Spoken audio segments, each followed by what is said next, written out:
The views and opinions of the guest do not necessarily reflect the views and opinions of BODS Mayhem Radio Network, its staff, affiliates, or sponsors. Parental discretion is advised. Welcome to BODS Mayhem Radio Network.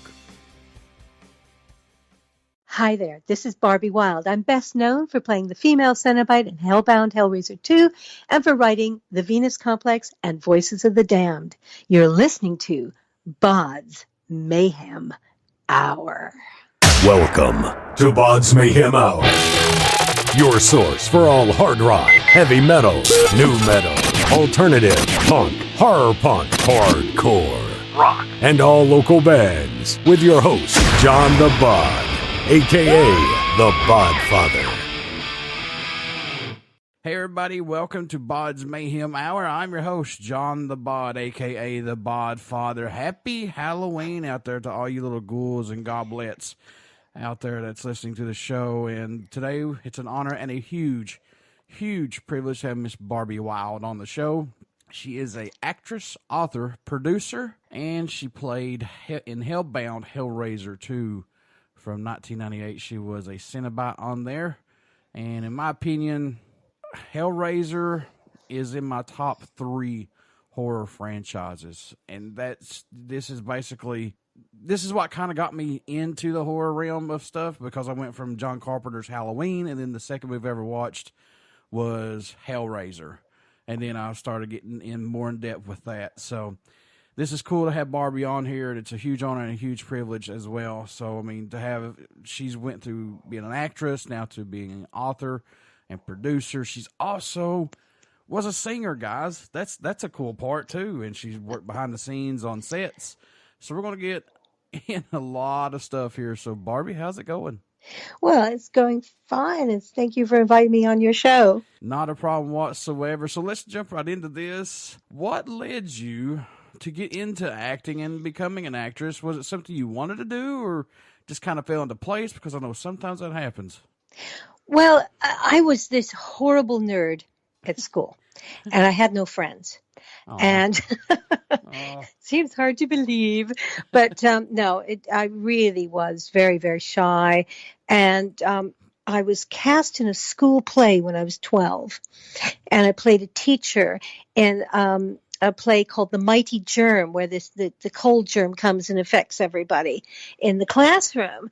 And I decided to perfect this sneeze that was kind of like when Edward Fox gets shot at the end of Day of the Jackal. I sort of threw myself back and sort of very vigorously and sort of screamed out this sneeze. And the whole student body laughed. And I was hooked, because I thought, wow, something I did, a little bit of business that I came up with, caused this incredible reaction. And people went, oh, wow, you were so good. And, the mighty germ. And I thought, this is really interesting. And so when I got into junior high and then later into high school, there were drama classes. And so by the time I made the decision what I wanted to study, it was either anthropology or acting. So I went to study the dramatic arts at Syracuse University, and then continued my studies in London, England. And I was asked at that time, took some mime classes, and, fell in love with a fellow mime artist and decided to stay. And the guy who had a big mime company said, why don't you join our mime company? And I thought to myself, goodness, if I stay in the UK, I'm instantly out there performing for an audience, or go back and, finish my studies up. And so I decided to break my parents' heart and not have my degree, but stay in England. And through mime and then some dance and then music, we had a recording contract with my group Shock with RCA, and we supported Gary Newman. And then I went back into acting. And, at that point in the 80s, I was cornering the market in blue-haired, weird-looking punk girls. And then, in 88, or 87, late 87, it must have been, I went to the audition to be a Cenobite. And I almost didn't go because I'd seen the original Hellraiser and scared the socks off of me. I thought, I don't want to be in this movie. And I thought they wanted me to play the Chatterer, and I hated mask work. Yeah. But no, we want you to be the female Cenobite. And I thought, oh, gosh. And then I thought, well, why not? It's a movie. And although it wasn't my first movie, it was still something that it was interesting because it had the makeup. I was playing, a very dark character. And so that was sort of like a potted history of how I got interested in acting. But I think you'll find that a lot of actors had rather miserable childhoods. And they're just desperate for attention. So that, hey, wow, someone's paying attention to me. But I think as a kid, my parents always encouraged me to take music and dancing classes and stuff. So, and I kind of loved being on stage. But I think that it was, being in movies is, of course, although it's not glamorous to work on them, it is sort of more glamorous and stuff. So that's how I got into it. But all that time, I was always writing and dreaming of doing my own scripts and stuff. So that was kind of a parallel thing with the writing. I love trying to mess with my friends who say, oh, I love horror and stuff. And I'm like, okay. And I bring you up sometimes. I'm like, well, did you know that Barbie Wilde played in Death Wish? Like, no, she didn't. Yes, she did. Yes, she did. Yep. And then I go back and pull out the movie and show them, and they're like, holy shit, that is her. Yeah. I mean, it was a small part, obviously, Right, but, right. I screamed mightily at the end when poor old Gavin O'Hurley was blown out through the building by Charles Bronson's mighty. Was it a Gatling gun? I can't remember what kind of gun it was.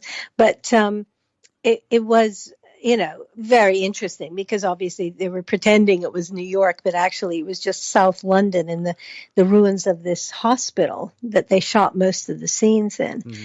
And, it was very interesting and fun. But, there were some accidents on set. One of the stunt guys jumped off a building because he couldn't see where he was going to land. And the director, Michael Winner, was screaming at him to jump. And he jumped and he missed his platform and that he was supposed to jump on. It was kind of an easy, don't want to be too mean to Michael Winner, but it wasn't the nicest atmosphere because everybody was rather in terror of him because he would scream at you if you didn't get things right. And so when I screamed out loud, I was terrified because he came up to me and said, listen, you have one take to get this right.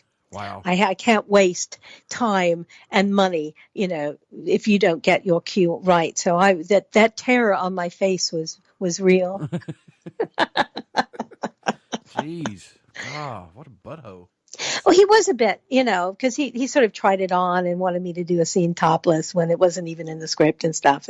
And I said no, and he got another girl in and she didn't have to take her top off. Huh. And I just thought, oh, God. But, this is what happened back in those days. And I just filed it away for, it was basically the only incident like that ever happened to me.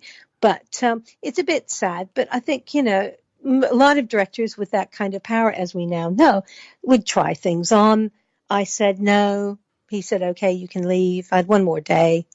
And then I got a cab after my last day and went and bought a brand new sort of ghetto blaster. Ooh, wow. And celebrated my freedom from Death Wish 3 by buying, not only was it a ghetto blaster, it had a little thing that slid out. It was a phonograph. And it was a double cassette player. Oh, that's awesome. It was just the height of enormous technology. Yeah, back in the day, I still have cassettes to listen to. I still have cassettes, and I actually have. I just unfortunately opened this old sort of thing. I went, oh my God, look at all those cassettes in there. And I thought, oh God, I thought I got rid of those. The laboriousnous of the precious ones that you can't get sort of being transferred onto digitally and stuff like that. But I still have a bunch of them. I can't bear throwing them away. But anyway. How did you get involved with Clive Barker and the Hellraiser franchise? I mean, I know you said that you weren't going to go to the audition. Let's talk about when you got there and how everything kind of evolved with that. Well, I mean, just as a bit of background, the thing about the first film is that Clive sort of got a bunch of his friends and his cousin Grace Kirby down from Scotland and said, listen, I've been given the money to do this film. There might be a bit of makeup in it, which was the big joke. Doug and Nick Vince and Simon Bamford, and they'd all been in his, I think it was called the Dog Company, his theater company of his. And so he knew a lot of the actors that were in the first one. And in the second one, Grace had decided I think what the story was is she didn't like the whole makeup process, and I don't blame her. So she went back to Scotland, and they had to cast around for a second one, Cenobite. And Clive was prepping for Nightbreed, which was a big passion project for him. So Tony Randall came in to direct the film. So it was kind of a slightly different atmosphere. It wasn't so, cozy in that everybody was friends and stuff. There was more money and stuff. But, I think I was chosen simply to ask along simply because I was classically trained mime. And I know that Clive was fascinated by mime and had done it himself. And I think he'd probably taken classes and stuff. And the received wisdom at the time was that mime artists were very good working in prosthetic makeup and, heavy costumes. This had been discovered when Stanley Kubrick was doing, Space Odyssey. All the people in the ape costumes were doing, in that particular scene, they were all mime artists, you see. And as a matter of fact, I actually went up for the Tarzan movie to be an ape, funnily enough. And that's when I discovered this, a few years later, that basically, I can't remember when it was, when Christopher Lambert played Tarzan, is that basically mime artists are considered sort of more reliable than actors to be stuck in the suits, because they're foolishly thought to be more patient, which of course I wasn't. But also, it's, as far as the Cenobites are concerned, mime is all about being very centered. And instead of jumping around dancing, it's all about finding your center, and the movements you make are quite considered and all that sort of stuff, which is what the Cenobites are about. They're not running through the forest with chainsaws. They're standing there talking at you and being ominous and sinister. Mm-hmm. And I think that's one of the reasons that I was called in, is because of my training. And who knows, maybe I fit the dimensions of the costume. I don't know. Maybe I'm the same height as Grace. I have no idea. But when I went in and talked to Tony, I don't think I even read from the script. We just had a chat. And then I said something about the word Cenobite, and he said, oh yeah, it's a word that Clive invented. And I said, no, it's actually in the dictionary. It means a member of a religious order or something similar. And he said, no, I'm sure Clive invented it. No, it's actually a word in the dictionary. And his assistant got up and said, well, you're wrong, Tony, it's a word in the dictionary. Now, normally you don't contradict someone who's interviewing you for a job so blatantly. I don't know why I felt I had to, but, and maybe that's another reason I got it, so who knows? I have no idea I've never seen Tony since, actually. Next time I'll ask him, why did you cast me? Because I'm profoundly grateful he did, obviously, because it sort of started my life in horror. Yeah, this movie, the actual franchise, man, it really kicked horror up another notch as far as like mystical stuff like that. You're talking about what word am I looking for here? Well, there's sort of metaphysical stuff. You've got these creatures from another dimension. I mean, everyone assumes they're from hell, but they're actually from another dimension, and they are promising you the height of sensual delight and all this sort of stuff, and you have to, have the desire to open this box. It's very metaphysical, but also it introduced something that probably had been quite under the radar in horror movies. Of course, it always has been in horror movies. It's sort of sadomasochistic thread. And Clive, bless him, made it quite obvious that the Cenobites and, people like Frank were into a bit of S&M. Yeah. And or things that might be considered by the normal, popcorn eating audience a bit deviant or unusual or beyond the pale of the normal sexual desires and stuff like that. I mean, Clive said that the one scene they did demand, the American censors demanded to be cut out of the first film, which I find highly amusing, is when Frank is, frolicking with Julia, and he spanks her. Well, and they made him take that out? Yeah, they consider that far too naughty, because that's sort of a little bit too S&M. And then, you get Pinhead and female Cenobite coming in, and all these sort of completely sort of disfigured people. But the disfigurement is because it gave them pleasure to have this happen to them. So supposedly, I assume that's the reason why they're all so unbelievably, that's a nice way of putting it, messed up, if you like. So, it's, wow, they're totally messed. But, this is the thing. Clive, of course, was completely amused by the fact that the American censors wanted the spanking scene out. But, it had quite a hefty rating in the States. And because a lot of it was kind of, extraordinarily out there as far as the sexual angles were concerned. And also what I love, my favorite character, I have to say, is in the first one, especially.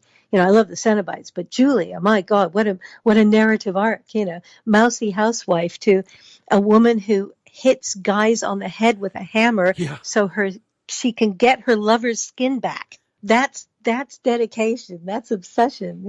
You have to admire her for her unwavering desire to get Frank back his skin. So, it was a very unusual film, but I found it quite disturbing when I saw it. But, at the time, 1988 England, everybody was buzzing about Clive because he brought out these books, and Stephen King had said, I've seen the future of horror, and his name's Clive Barker. And everyone just had to go and see this film, Hellraiser. And so I think that's why they churned out a sequel virtually the next year. And it's an unusual one because it basically follows straight on from the events of the first one. And it's, I think they're actually quite extraordinary. And they felt that Julie was the character that would go on and on. But Claire Higgins said, I've had it. I'm going back to the theater. And so they realized, of course, that Pinhead was really very, very popular. And so that's why he became the center of the films after the first two. When you mentioned the S&M part, I kind of figured that out a little bit because, you get to all these movies with this, and it's all nothing but leather. The Cenobites are dressed, in the chains and all that stuff when he's, when you're in that realm. And I was thinking, this has got a lot of S&M tied to it in a way, kind of in a way. And then, but of course, right. It's also like, as someone said, when monsters look like heavy metal bands, I think that's a meme that goes around. It's very. My partner used to be in the music business. Oh, he still is in the music business, but he used to tour a lot. And he went to one horror convention. He went, oh my God, it's also rock and roll. Everybody's dressed in black T-shirts. And, it's got the same vibe as that kind of those. The music, heavy, well, not necessarily heavy music, and that's what he wasn't involved with, but, it is that kind of vibe. It's sort of like death metal for horror fans. You're exactly right, because horror and heavy metal, to me, it all ties together. It really does. How was working with Clive on the set of these on this film? Well, as I said, he would come and visit and stuff, but Tony Randall was directing. So I actually didn't spend that much time with Clive until after the film was over, and we did a lot of signings together, and we often would have dinner with a bunch of us, Pete Atkins, Nick Vince, a bunch of us would get together for, once a month or something to have a little meal in Soho and stuff. So, but he was very much involved with Nightbreed, which of course was a very sad tale because the studio said, hold on, this isn't a horror movie. And Clive said, yeah, it isn't. Yeah. Didn't you read the script? Of course not. So, I mean, it is a fantasy more than a horror movie, although there are horrific moments to it. But I think that all the times I've met Clive, he's just, for me, he's a complete and utter inspiration. He's the Hemingway of horror. His fantasy work is wonderful. His artwork is amazing. Yes. He's truly one of the most imaginative people I've ever met. And also, I mean, people overuse this expression, but he is a Renaissance man. He's a painter. He's a filmmaker. He's a writer. He's, a photographer. I mean, he does amazing things, and he writes children's stories. He's good at everything. And he's an inspiration to us all to just, keep going. I mean, Doug has said, he went to school with Clive, and he said that when he met Clive, and he just thought, my God, they were just teenagers or something, but you could instantly recognize there was something special about him. And the drama teacher just said, Clive, you can do whatever you want for this year's presentation or something, because he did all the sets, and but I think it was Ramsey Campbell who came, who's a horror writer, who I've also met, who's absolutely wonderful. He came and did a speech at Clive's school about being a writer, about being an author. And Clive was completely inspired by Ramsey and said, that's it. That's what I want to do. So there you go. Because being in Hellraiser, it gave me the opportunity to meet Clive. And he's been, a big influence on my life, I think, as certainly his writing is wonderful. Speaking about the makeup wise, getting into the Cenobite costumes and things like that, did it take a while to get you into costume, or no? It was half an hour to get into the costume, which was nothing. It was 4 hours sitting in a chair. Oh, no. Yeah. But that's nothing. I mean, Ken Cranen was there for 6 hours. I think the first time Doug did the pinhead thing, it took him about 5 or 6 hours to get his makeup on. Obviously, you've got people putting it on you, so you're just sitting there. And we had very early calls. And unfortunately, the way the union works in the UK is that when they say, okay, it's over, everybody can go home now, I would have to go, and it would take an hour to get the makeup off. Jeez. So everybody else was home and snug in bed, and I'd still be, they'd be peeling off my prosthetic makeup. And then I'd have to get home from Pinewood, and then I have to be up again.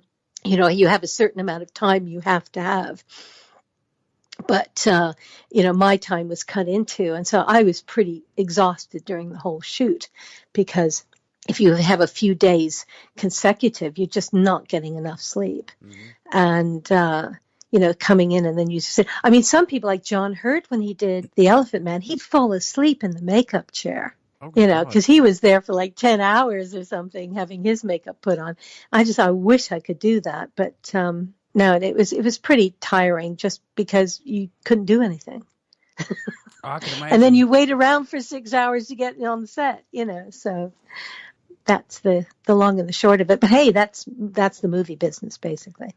Yeah, I figured it was going to be a while, because I've talked to Nicholas Vincent about it, and plus Simon Bamford, and they both said it was excruciating. Yeah, well, they just had a costume to put on, and then they would have their heads put on. But it was really hard to get their head off. So, I mean, I don't know if Simon told the story, but one time he was led on set, told to sit down. They forgot about him for 2 hours. Oh no, Butterball's in the corner.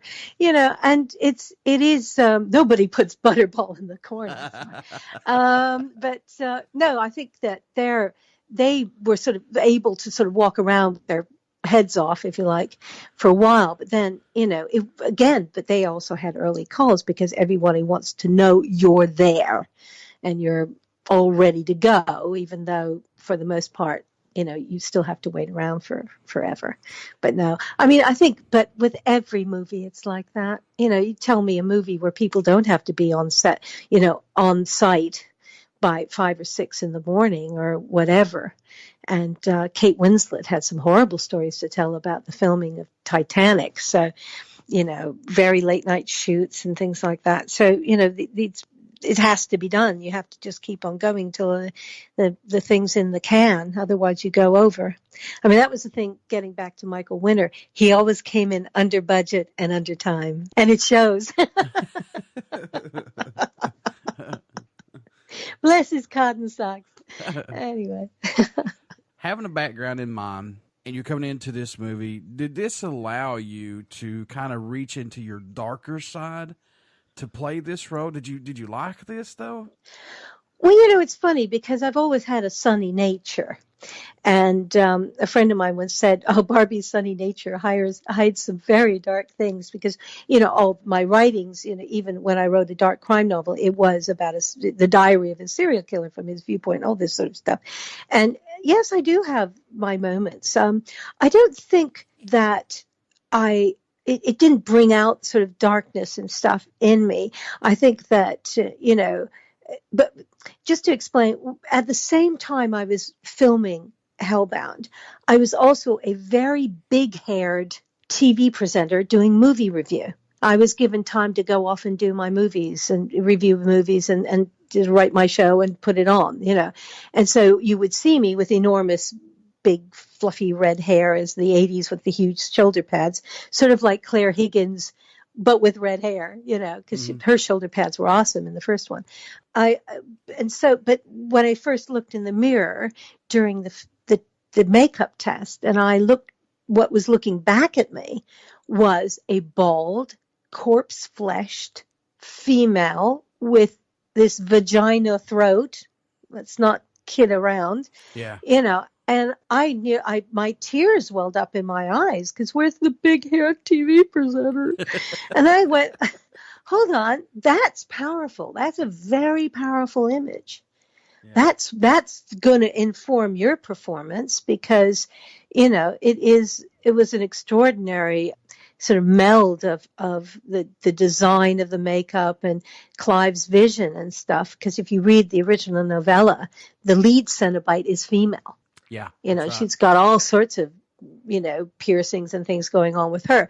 And so it was an extraordinary moment. And, whether it's, fun to play, a monster in a movie, because that in essence was what I was, or threatening young, poor little Tiffany, all that kind of stuff. It was strange because, you do have this thing on your face and you're not emoting. I mean, because basically the Cenobites are pretty much gone beyond sort of emotion or caring or anything.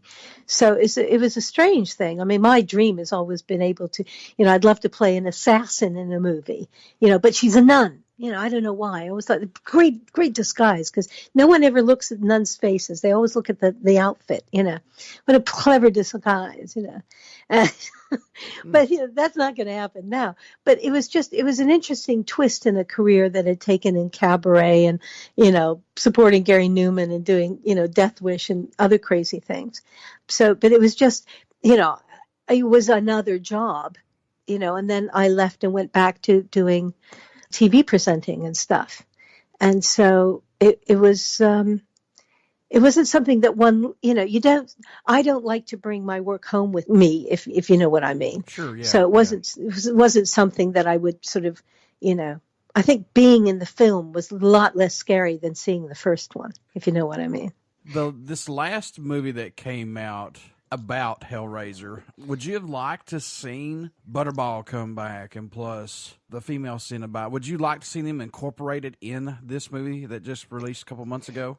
Oh, is this Judgment? Yes, I think so. Yes, and I've promised Paul to see it, who plays the new Pinhead. Mm-hmm. I'm so lame. I haven't seen it yet, because my partner doesn't like horror movies, and I don't like watching horror movies on my own. So, but I. Hey, I write enough horror, I got a lot of horror in my head.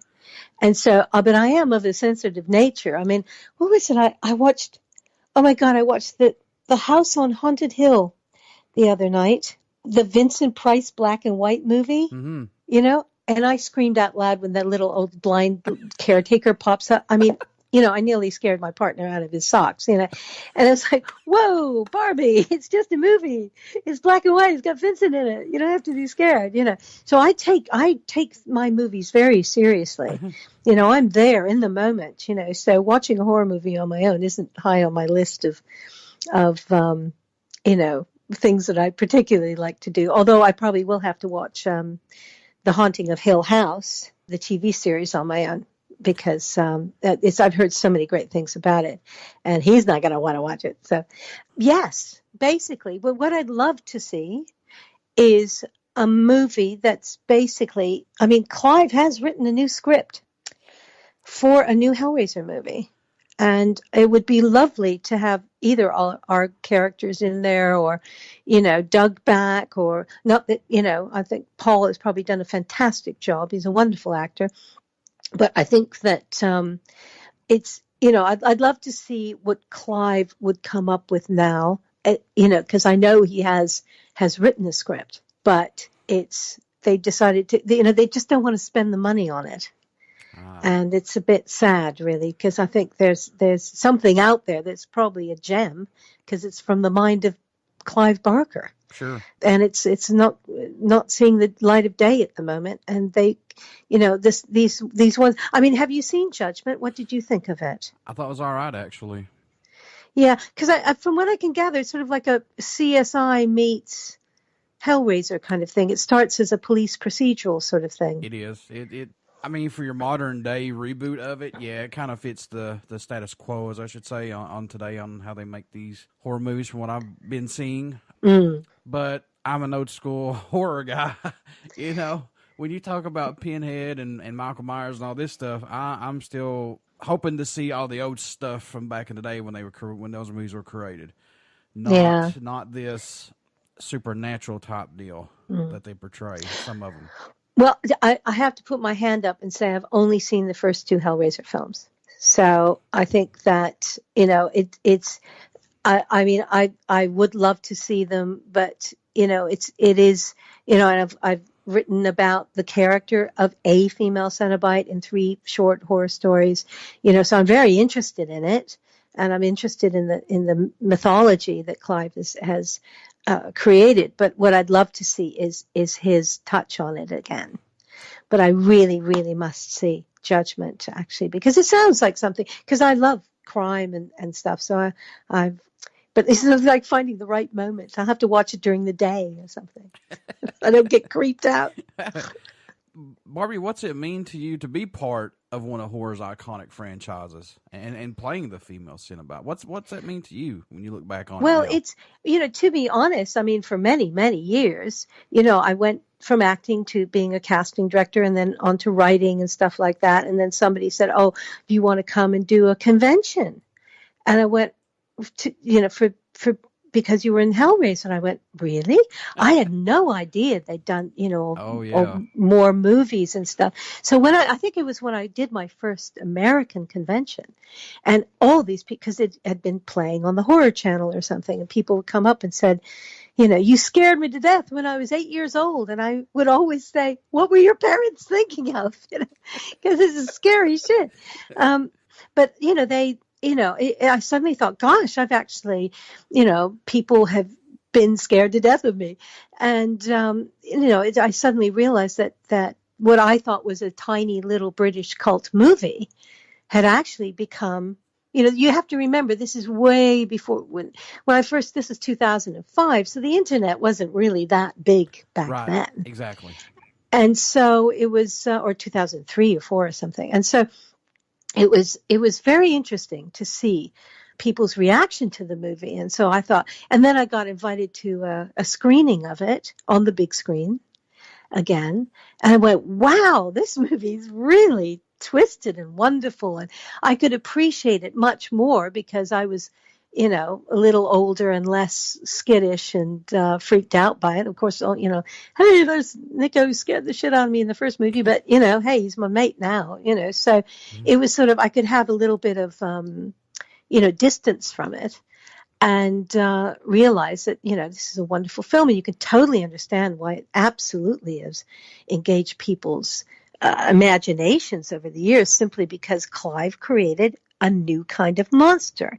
And you don't see that every day, do you? I mean, you've got your werewolves and vampires and your, monsters and stuff like that. But the Cenobites were something different. Exactly. I think what he did was they had different motivations. Yeah. And like I said, they don't just chase after you with a chainsaw. They talk to you. Yeah. And maybe if you're lucky, you can persuade them to do this, then the other. You might be able to outsmart them, but they'll come back. And they were just such intriguing monsters. They are. That I still say they're sort of one of a kind, really.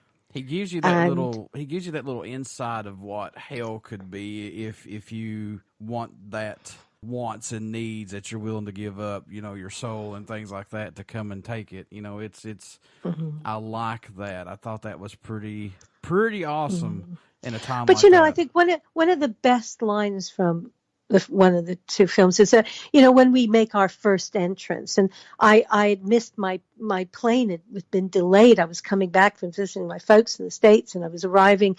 Pinewood, had to drive straight to this. So I'd been up for 36 hours or something. And I was on set, and that was the first time you see us in Channard's, lair in Hellbound. And we come in, and there's poor little Tiffany opening the box, right? Yeah. Or trying to. Yeah. And Pinhead says, it's not hands that call us, but desire. And I thought, what a wonderful line that totally encapsulates everything. These are monsters that you call yourself. You may not know what they're going to do to you, or woe betide you, but it's just such an interesting concept. It's not like, it's just very different from your run-of-the-mill monsters that are in so many films nowadays.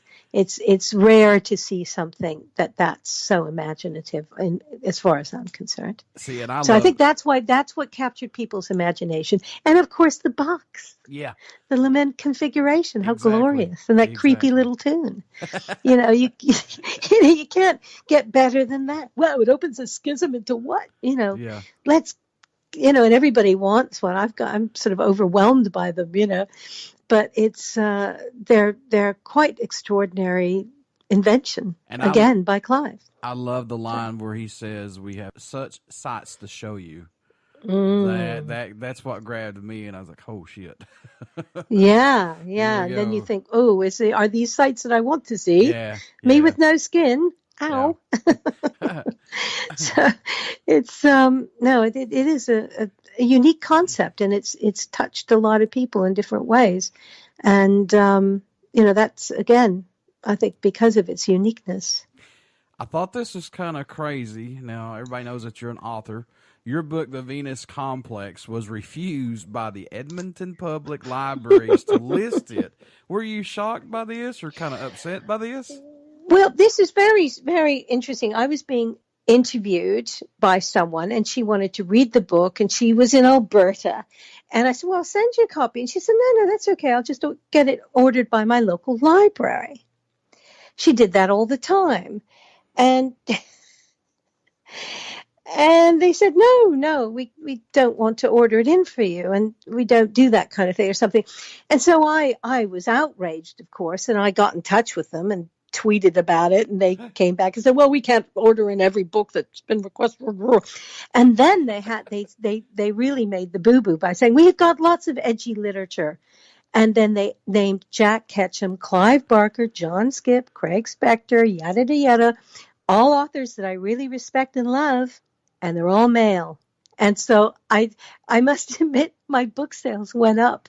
Oh, wow. During that particular time, because I was making such a fuss, and they were trying to defend themselves, but every time they tried to defend themselves, I said, well, hold on a minute. Every one of those names is male. You can't stock a book that's very edgy. That's, Fangoria called me one of the finest purveyors of erotically charged horror fiction around. But, it's an edgy book.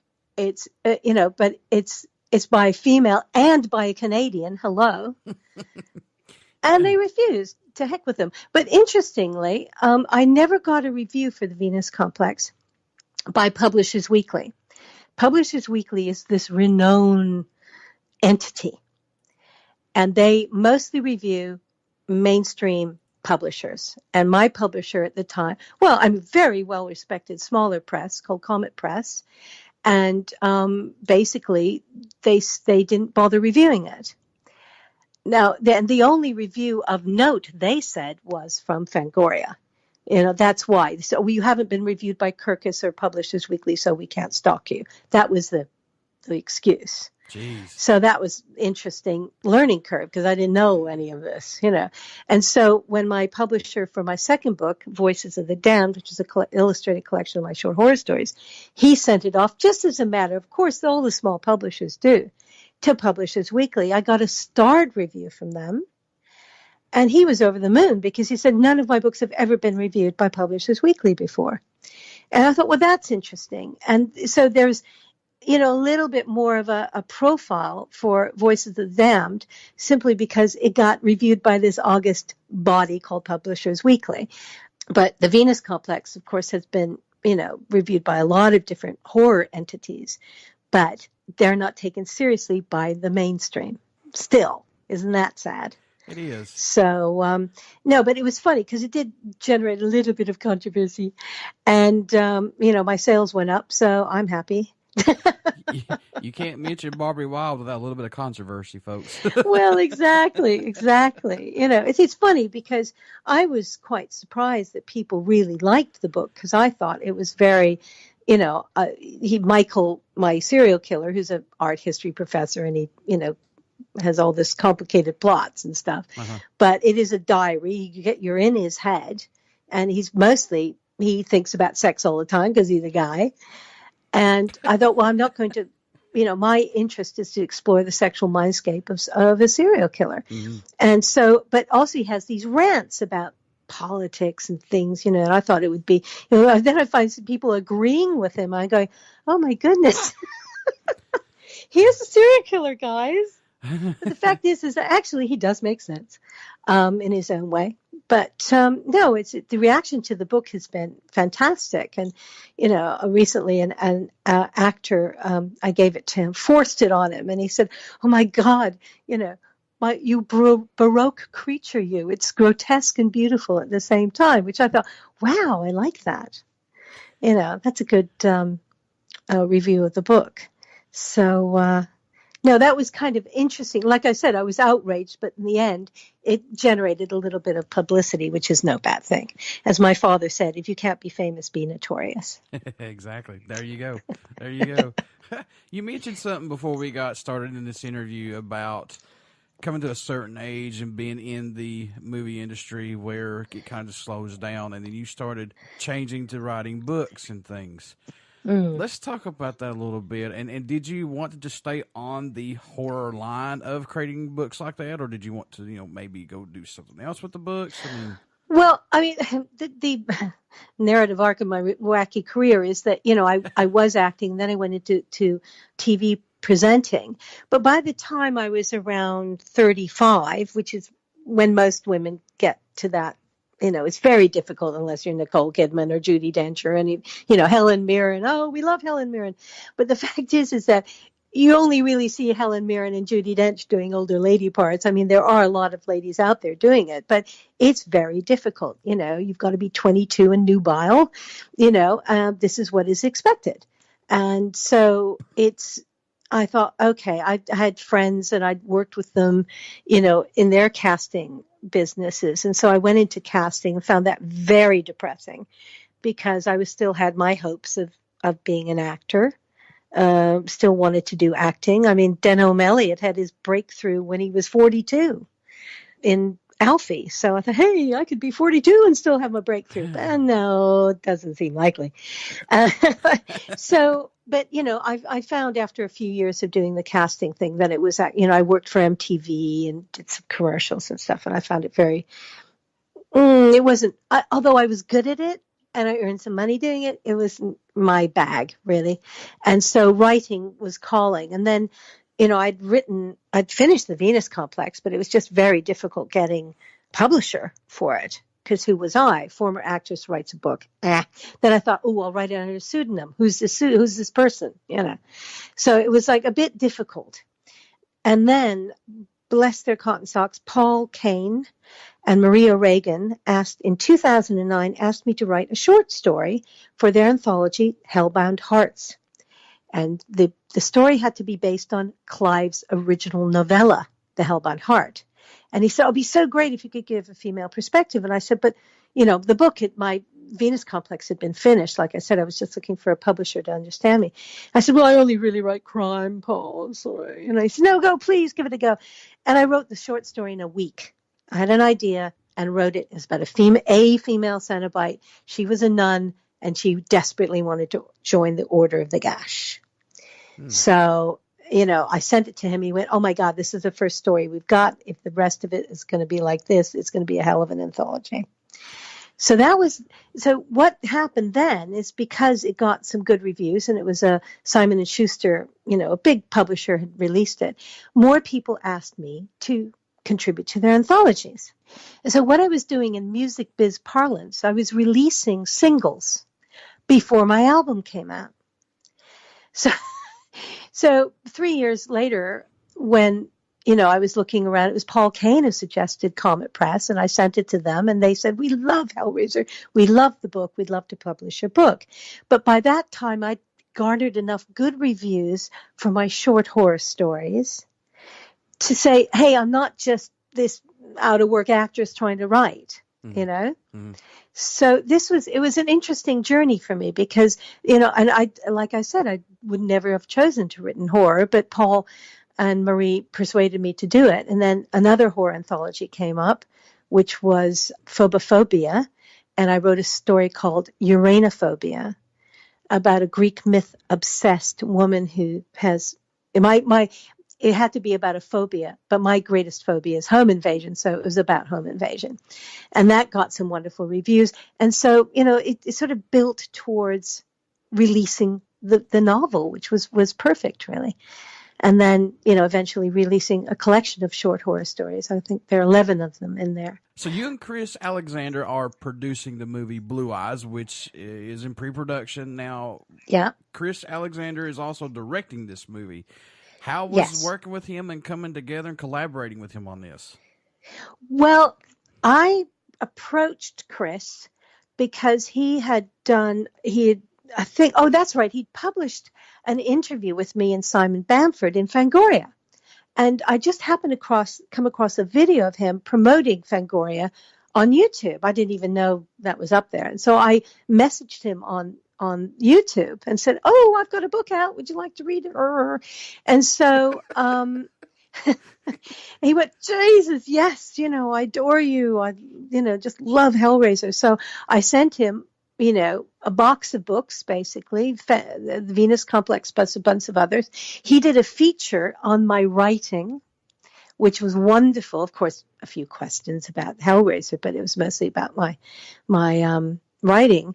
And then we just became fast friends. And it was, I said, he said, my God, there's this, Urea Phobia, which I've called Gaia in my short horror story collection. He said that I have to make a movie of that.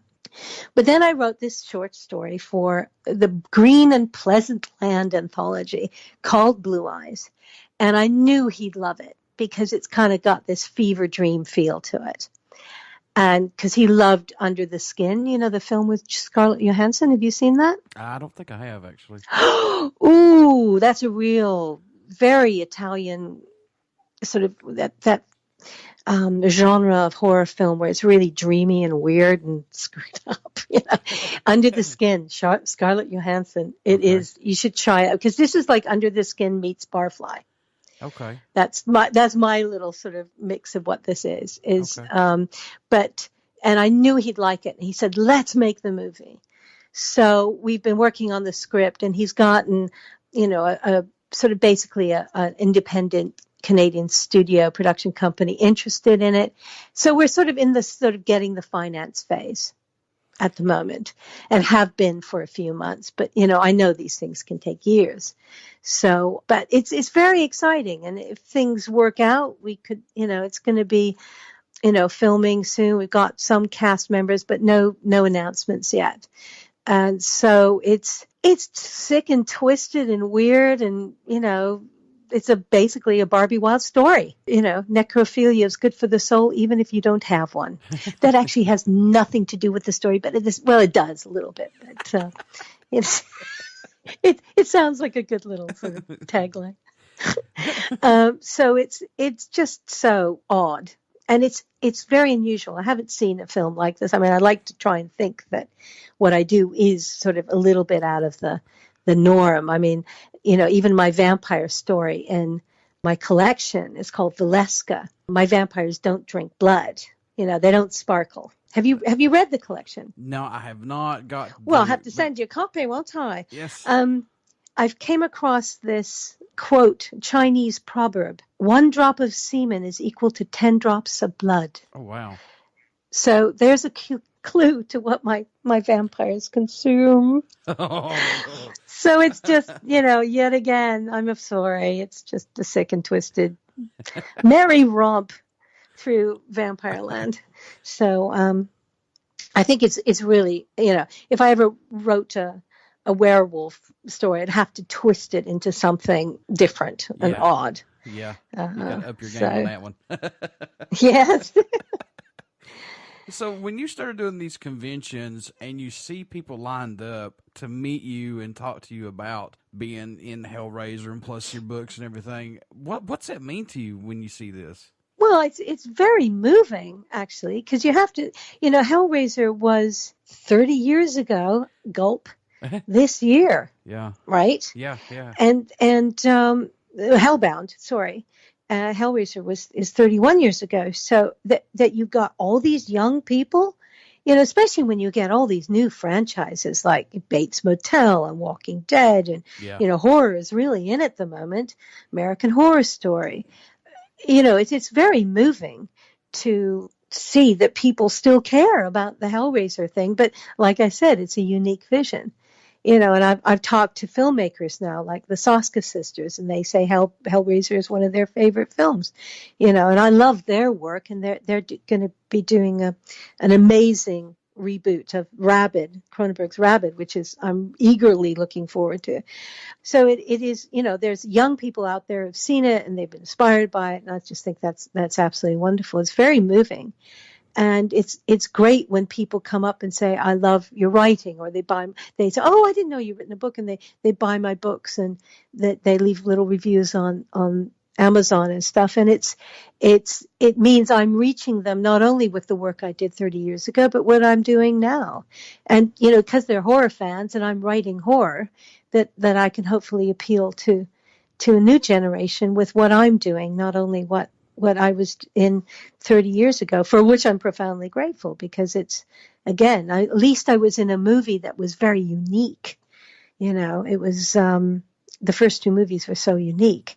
And it is, like I said, this year I got a Lifetime of Torment Achievement Award from Texas Frightmare Weekend. That's awesome. Congratulations. And I'm telling you, some people were taking photographs. I look like I'm about to burst into tears, because my God, when I was a kid, I didn't even get the prizes at the bottom of the Cracker Jack box, So for me to be given a Lifetime of Torment Award was absolutely moving for me, and it's lovely that I've twisted so many minds over the years. Oh, that's awesome. Well, you deserve it. You deserve it. Thank you. What's your favorite part about Halloween growing up, or still to this day? Oh, you know what? My mother was very artistic, and she would put a lot into helping us with our costumes. And she would decorate. I mean, she was from former Yugoslavia, so, growing up in, America at that time. But she just threw herself into the whole Halloween thing. And we had paper mache skeletons hanging in the hallway, and we'd have candles, and we'd open the door and make ghosty sounds. And she'd, kids would, oh my God, there's a skeleton in the hallway, and give out Halloween candy. And she'd go out trick-or-treating with me. And, I said, Mom, I want to be a witch, and it's like within 20 minutes, she'd made a witch costume for me. She took this black skirt I had and turned the pattern towards the back. So, and that was my cloak. I mean, she was very, very, wonderful that way. She said, Mom, I want an Easter egg tree. 2 minutes later, boink, Easter egg, painted all the eggs, She was very, very, so we took Halloween really seriously. And so that was very, very, a big holiday for us. And I loved it. And so watching that movie for the first time, Carpenter's movie and that soundtrack, to everything, it's almost like horror took another step into a different place, although I do prefer black and white horror movies if I had to choose, but from the 50s and 60s.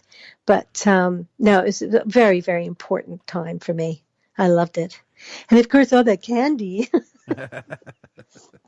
And the days before people were sort of spiking the candy for kids. Oh, dear. Oh, yeah. But there were more innocent times. I just like to say, as a fan of horror movies and everything involved with it, thank you guys for what you all have done for this. I appreciate it. Oh, well, thank you. Thank you. And, I've totally enjoyed, being part of the horror scene. And the fact that, I might be, we will be, all the talks are actually at a very serious contracty kind of level at the moment, is that, the idea of producing a movie and that might be shooting next year and stuff is I'm beside myself with excitement, really. And the only other thing that is so nearly comparable is that I've finally, after, I gave the book to him a few years ago, but Doug Bradley finally read The Venus Complex, and he's doing the audio book. That's awesome. And I must say, listening to Doug Bradley read my book, because I had to listen to all of his entries and stuff, and he gives the most gloriously sinister performance. So if you like Mr. Bradley's voice, which I'm sure millions of thinking people do, and you like serial killers, the audiobook will be out hopefully in a couple weeks, and it's The Venus Complex. And, it was so exciting working with Doug on a project like this. It was a real collaboration, and it was fun working again with him because he was, behind the scenes of Hellbound, it was very silly, I have to say, because we were all so tired and telling jokes and, doing the can and singing songs from Cabaret in full Cenobite makeup. So this can all be seen in Memories of Image Animation YouTube channel. Somebody brought a video camera, and you can see Simon Bamford doing the can in his Butterball outfit. I'm singing Cabaret songs to Little John, who did my makeup, in full female Cenobite makeup. And Doug is wandering around looking like, smoking a cigarette in the cigarette holder with his pinhead makeup and his glasses on. It's very funny, so check that out. But anyway, thank you for still, to all the listening public out there who are still interested in Hellraiser after all these years, and thank you for your devotion. It's wonderful to still know that movie is making an impression on people 30 years later and 31 years later. Before I let you go, how can folks stay in touch with you, keep up on what you're doing, your appearances, new books, things like that? How can they do that? Okay, well, my website will just direct, which is barbiewilde.com, will just direct you to my Facebook pages. But if you just want to go to barbiewilde.com, you can see, I'm at Barbie Wilde for Twitter. I'm Barbie.Wilde for my normal Facebook. There's Barbie Wilde Actress Author is my Facebook page. Blue Eyes has its horror movie, has its own Facebook page, as does The Venus Complex and Voices of the Damned. Yeah. Before I let you go, would you care to do a promo for the show? Sure. Hi there. This is Barbie Wilde. I'm best known for playing the female Cenobite in Hellbound, Hellraiser II, and for writing The Venus Complex and Voices of the Damned. You're listening to BODS Mayhem Hour. Everybody stick around. We got some great music coming up, and you only hear these interviews right here on BODS Mayhem Hour and BODS Mayhem Radio Network. Please go out and check us out on our Facebook page and our YouTube page. And plus, we also have a podcast link as well, so get out and check that out. And plus, folks, please, happy Halloween to all you ghouls and goblets, and please get out and check out Barbie's stuff that she has done, and plus the Hellraiser franchise. You won't be disappointed. Thank you so much, Barbie, and happy Halloween to you. Well, thank you very much, and happy Halloween to you, too.